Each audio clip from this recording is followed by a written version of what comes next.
Do you feel it? The darkness creeping at the edges of your home. What if I told you there is one thing that keeps evil away? One thing no witch, no demon could ever enter. I know because I have walked in their world. I have seen the secrets they hide. And tonight, for the first time, I will reveal the truth they never wanted you to know. This is not a warning to ignore. This is a revelation that could change your life forever.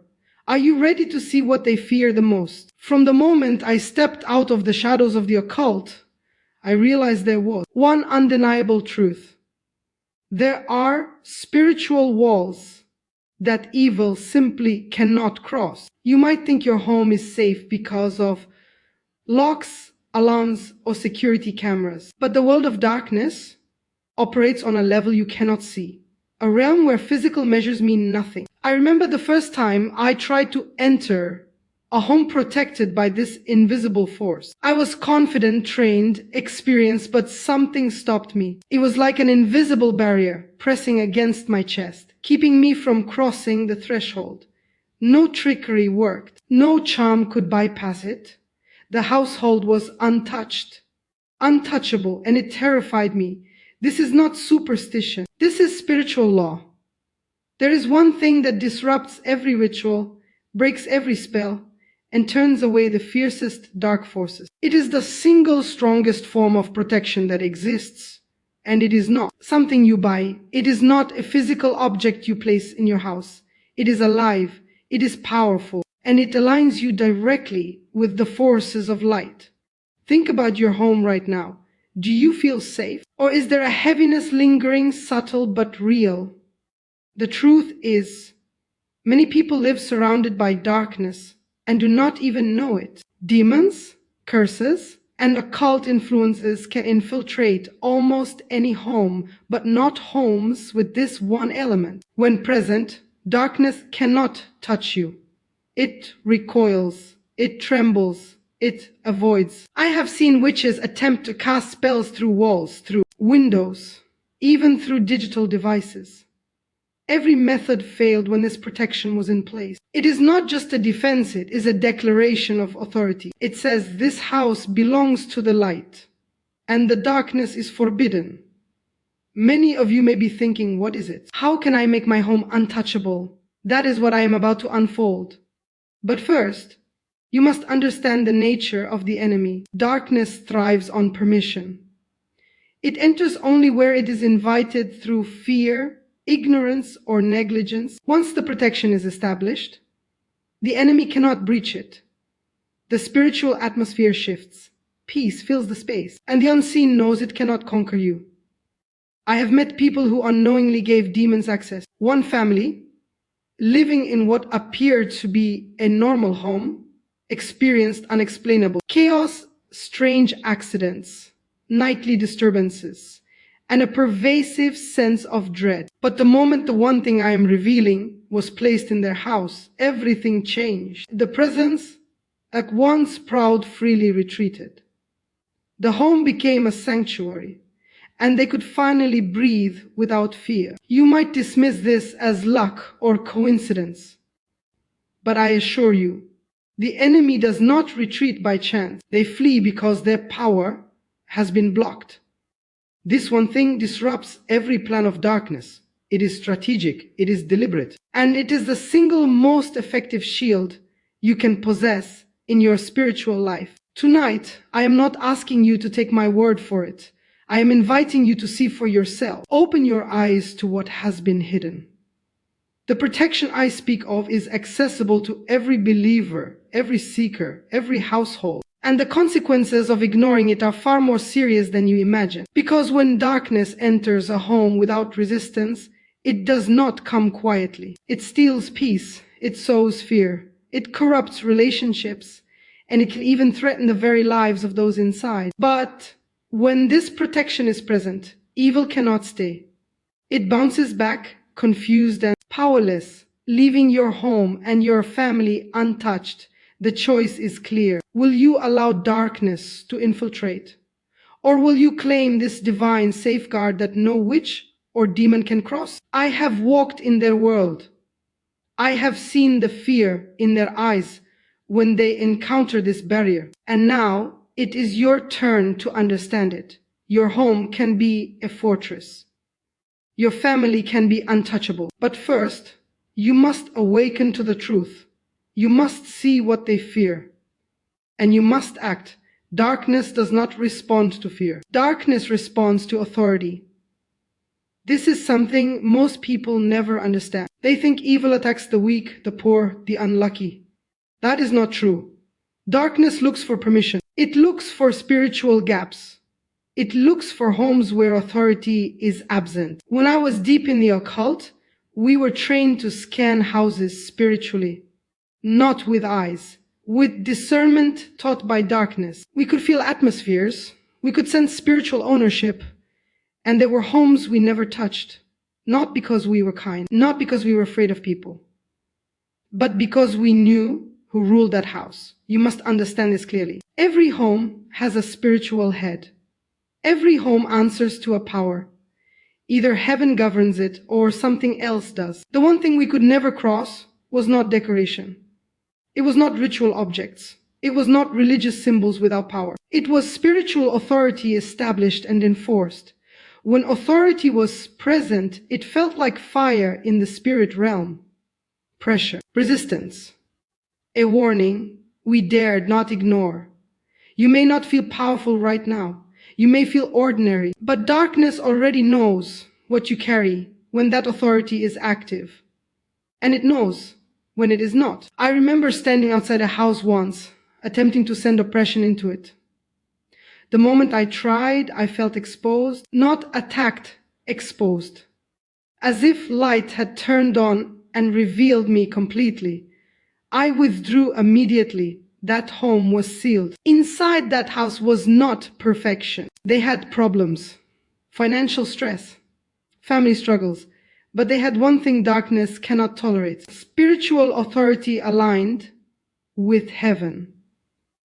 Here is the truth that will shake you. Authority does not come from words alone. It comes from alignment. When a home is aligned with God's presence, darkness cannot argue. It cannot negotiate. It cannot bypass. This is why some homes feel peaceful the moment you walk in, and others feel heavy, even beautiful ones. Atmosphere reveals ownership. Dark forces cannot stay where authority is actively exercised. They are not brave. They are opportunistic.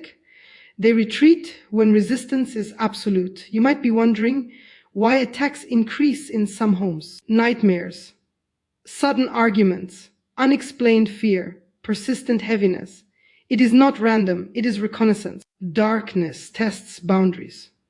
If there is no response, it advances. If there is authority, it retreats permanently. I have seen witches become sick attempting to cross into homes governed by this authority. Not physically sick, spiritually overwhelmed, disoriented, unable to focus, unable to proceed. This is why some people live untouched while others are constantly harassed. The difference is not luck. The difference is not background. The difference is who has been given legal right. Authority is enforced through obedience, presence, and declaration. When God's presence is welcomed, darkness loses access. This is where many people fail. They invite God casually. They treat spiritual authority as optional. Darkness does not. Darkness takes you seriously even when you don't take yourself seriously. If you want your home protected, authority must be intentional, consistent, non-negotiable. I have seen homes change instantly when authority was restored. Children stopped waking in terror. Marriages stabilized. Oppression lifted. The atmosphere cleared. Darkness left because it was no longer welcome. This one thing we could never enter was not passive faith. It was active, spiritual governance. You must stop thinking of protection as something fragile. When authority is present, protection is absolute.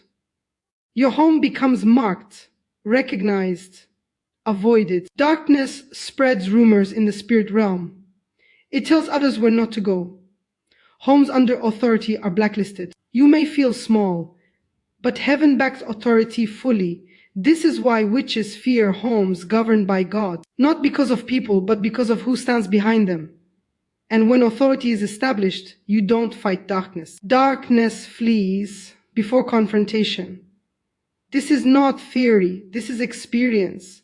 Your home does not need to be perfect, but it must be governed. And when it is, nothing crosses that line. You need to hear this clearly. Darkness does not break into homes.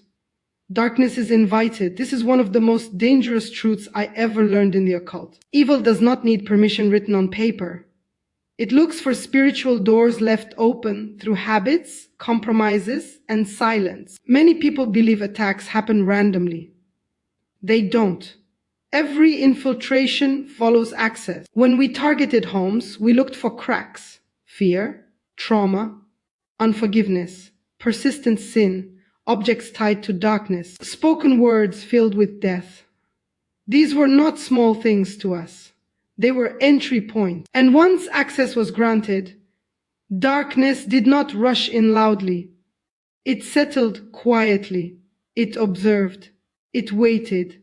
Then it multiplied. This is why some homes slowly decay spiritually. Peace fades. Love weakens. Confusion grows. And people say, I don't know when things changed. Darkness entered long before you noticed. I remember one house where entry was easy.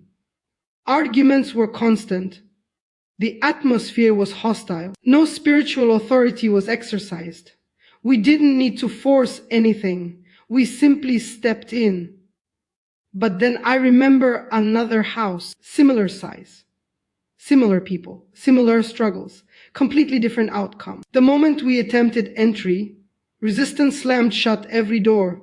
It felt like being rejected by the atmosphere itself. We were not fighting people. We were blocked by presence. That home had learned how to shut doors permanently.